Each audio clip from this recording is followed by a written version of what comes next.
YouTube channel এই মুহূর্তে তোমরা দেখছো দেশ আইকিউ, তোমার সাথে রয়েছি আমি তাপস।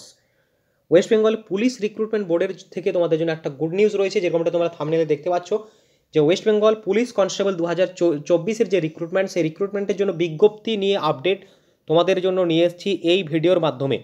তো অবশ্যই তোমরা ভিডিওটি দেখো প্রথম থেকে শেষ পর্যন্ত, কবে ফর্মটি বেরোচ্ছে, নোটিশ কবে আসছে বিজ্ঞপ্তি অফিসিয়ালি, এবং ভ্যাকেন্সি সংখ্যা কত রয়েছে, তোমাদের সম্পূর্ণ ডিটেলসটা আমি এখানে প্রোভাইড করব। ওকে, ইতিমধ্যে একটা গুড নিউজ তোমাদের রয়েছে, ওয়েস্ট বেঙ্গল পুলিশের যারা লেডি কনস্টেবলের জন্য কোয়ালিফাই করেছে মেন্সে, তাদের আজকে ইন্টারভিউর জন্য অ্যাডমিট কার্ড প্রকাশিত হবে অফিসিয়াল ওয়েবসাইটে, অর্থাৎ 13ই ফেব্রুয়ারি। তো সেটার দিকে নজর তোমাদের থাকুক। অবশ্যই আমাদের ইউটিউব চ্যানেলটিকেও সাবস্ক্রাইব করে রাখো যারা এখন সাবস্ক্রাইব করোনি। পরবর্তী সমস্ত আপডেট তোমরা এখান থেকে অফিসিয়াল আপডেট তোমরা প্রকাশিত হলেই তাড়াতাড়ি পেয়ে যাবে। দেখো, তোমাদের একটা বিষয় রয়েছে এখানে, বলা হচ্ছে রাজ্য পশ্চিমবঙ্গ পুলিশের কনস্টেবল নিয়োগের জন্য 2024 সালে আবারও নতুন করে বিজ্ঞপ্তি প্রকাশিত হতে চলেছে, এরকমটাই সূত্র মারফত জানা যাচ্ছে। বিভিন্ন সূত্র মারফত এটা জানা যাচ্ছে যে তোমাদের বিজ্ঞপ্তি অফিসিয়ালি খুব তাড়াতাড়ি প্রকাশিত হতে চলেছে। নিয়োগ প্রক্রিয়ার বিজ্ঞপ্তি নিয়ে একটা জট ইতিমধ্যেই তৈরি হয়েছিল যে কটি স্টেজে পরীক্ষা হবে। তো তোমাদের ওয়েস্ট বেঙ্গল পুলিশের যে পরীক্ষা, অর্থাৎ বলা হচ্ছিল নাকি একটি স্টেজের মাধ্যমে সম্পন্ন হবে, কিন্তু ইতিমধ্যে জানা গিয়েছে তোমাদের যে 2024 সালেও কিন্তু আগের নিয়মেই, অর্থাৎ যে স্টেজে বা যে কটি পর্যায়ের মাধ্যমে পরীক্ষা হতো, প্রিলি, মেন এবং মাঠ বা যেভাবে হতো সেভাবেই হবে। তো প্রক্রিয়া সম্পন্ন সেভাবে হবে। আর বলা হচ্ছে 2024-এ পশ্চিমবঙ্গ পুলিশে মোট 12,000 শূন্য পদে কনস্টেবল নিয়োগের বিজ্ঞপ্তি প্রকাশিত হবে খুব শীঘ্রই।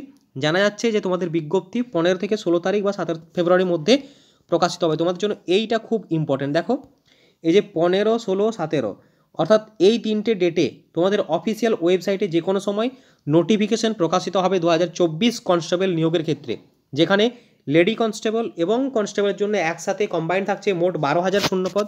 তারপরে কি বলছে দেখো এখানে বিষয়টা, যে ইতিমধ্যে রাজ্য পুলিশের যে লেডি কনস্টেবল 2023 নিয়োগ প্রক্রিয়া, নিয়োগের শেষ পর্যায়ে অর্থাৎ ইন্টারভিউ প্রক্রিয়ার জন্য অ্যাডমিট কার্ড প্রকাশিত হচ্ছে অফিসিয়াল ওয়েবসাইটে 13 ফেব্রুয়ারি। তোমাদের যেরকমটা বললাম যে লেডি কনস্টেবল 2023-এর অ্যাডমিট কার্ড তোমাদের প্রকাশিত হবে ফাইনাল ইয়ারের জন্য, আর ইন্টারভিউ প্রক্রিয়া চলবে তোমাদের 22 থেকে 29 তারিখ পর্যন্ত, 29 ফেব্রুয়ারি।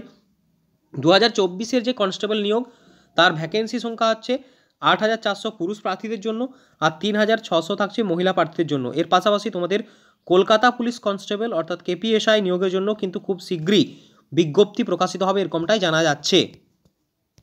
অর্থাৎ তোমাদের সামনে এই মুহূর্তে একটা গুড নিউজ এটা বলতে পারো। তো তোমাদের সামনে খুব শীঘ্রই তাহলে 2024-এর যে নোটিফিকেশান সেটা আসতে চলেছে।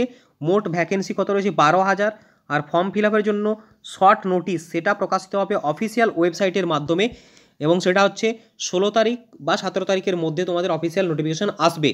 তো অবশ্যই তোমরা চ্যানেলটিকে সাবস্ক্রাইব করে রাখো পরবর্তী সমস্ত আপডেট পাওয়ার জন্য। যদি তোমরা আমাদের টেলিগ্রাম গ্রুপে যুক্ত হয়ে না থাকো, টেলিগ্রাম গ্রুপে যুক্ত হয়ে যাও। তোমাদেরকে টেলিগ্রাম গ্রুপের লিঙ্কটা আমি ডিসক্রিপশন বক্সে দিয়ে রাখবো, সমস্ত আপডেট তোমরা সেখানে পেয়ে যাবে।